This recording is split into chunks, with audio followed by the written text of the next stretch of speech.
Good afternoon guys. So it's July 30. Bali 3 days akong hindi lumabas ng bahay kasi iniintay ko yung parcel ko. So umorder ako sa Shopee saka sa Lazada yung ito, shoe organizer at saka magkasunod siya dumating. Yung meron pa ako isang binili na locker. Mamaya pakita ko sa inyo kasi mabigat. Unahin ko lang itong shoe organizer.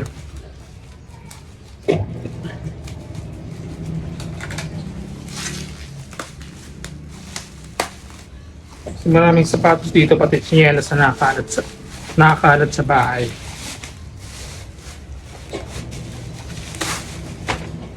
So ito siya, bali assemble mo siya. Nakita ko to sa Shopee.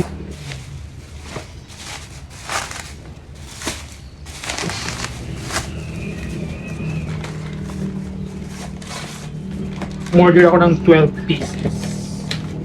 Pag na-assemble siya is 12 pieces na boxes.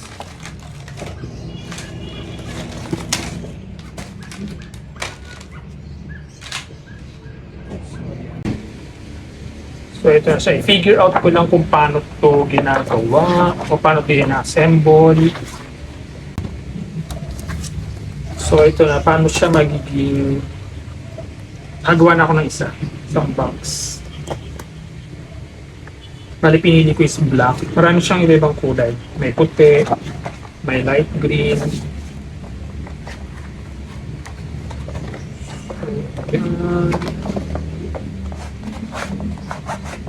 Pilang natin.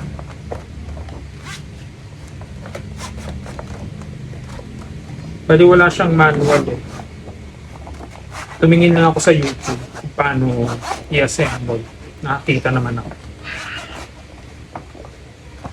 So, unahin natin yung likod. Ang galing ko lang yung mga square. Meron siya mga square. 4 yan.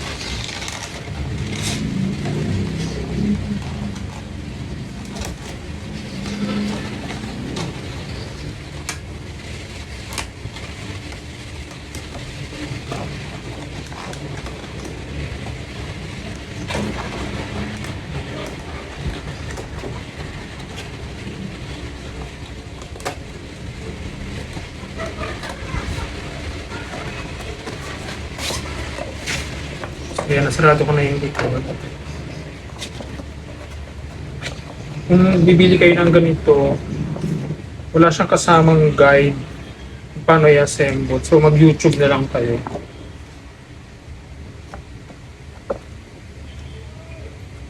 Meron siya sa taas na dalawang kaya nakausli. Kailangan siyang i-fold. So ito na. Yung pinaka-cover.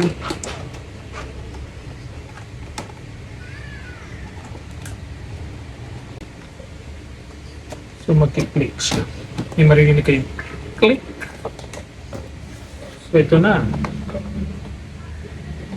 So gaya nga ng sinabi ko, 12 or 12 yung binili ko. So ito, 2, 4, 6.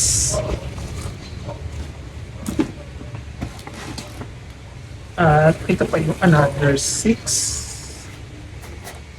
So maninipis lang talaga siya. Ngayon, magmumukha siyang matibay kapag pinagsama-sama na natin siya. Finally, nabuo ko na yung shoe box or shoe rack na nabili ko sa Shopee. Pero guys, mukhang hindi kakasya yung mga sapatos dito. Pang tsinelas lang siya. Yung in-order ko large, pero hindi ko lang pati ito yung dumating. Pero okay lang kasi marami naman tsinelas dito. Bibili na lang ako ng medyo malaki. A few moments later. So ito naman yung isang order ko na from Lazada na dumating din ngayong araw. Bali nandito siya sa baba. Hindi ko siya mayakyat kasi masyadong mabigat. Bali dito ko na lang siya bubuksan. Isa-isahin ko siyang tatanggalin at iakyat sa taas.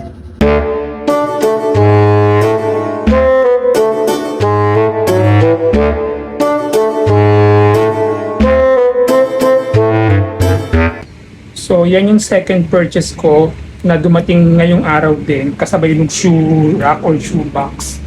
Yan yung locker na gagamitin ko dito. Same siya na locker na ginagamit namin sa Qatar, yung nasa Qatar ako. So parehas pero ang pinili ko is yung 2-door. Sa Qatar kasi 1-door yun. So i-assemble ko na siya. So pag-aralan ko lang to kung paano ikabit. Hindi ko na ipapakita sa inyo kung paano ko i-assemble. Dahil matagal yan siguro. A few moments later. So yan, nakabit ko na yung tatlo. Yung likod, pati yung dalawang gilid. Yung door na lang. Yan, natapos ko na. May kasama din siyang salamin. Nakalimutan ko may dalawang bars pala nakasama. Sabitan ng mga damit.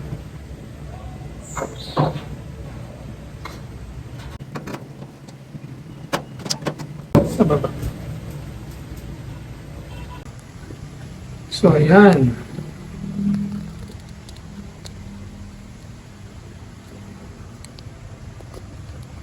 Ito yung salamin. Isa dito ko lang yung dalawa.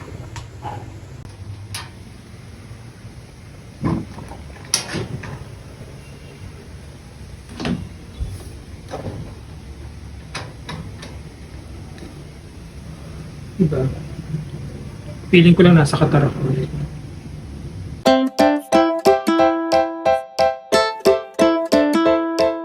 So finally natapos ko nang i-assemble yung dalawang parcel na dumating na ngayong araw. Yung shoe rack, pati itong locker ko. Dumating sila ng hapon, natapos ko ngayong gabi, mag-11 PM na. So, thank you for watching.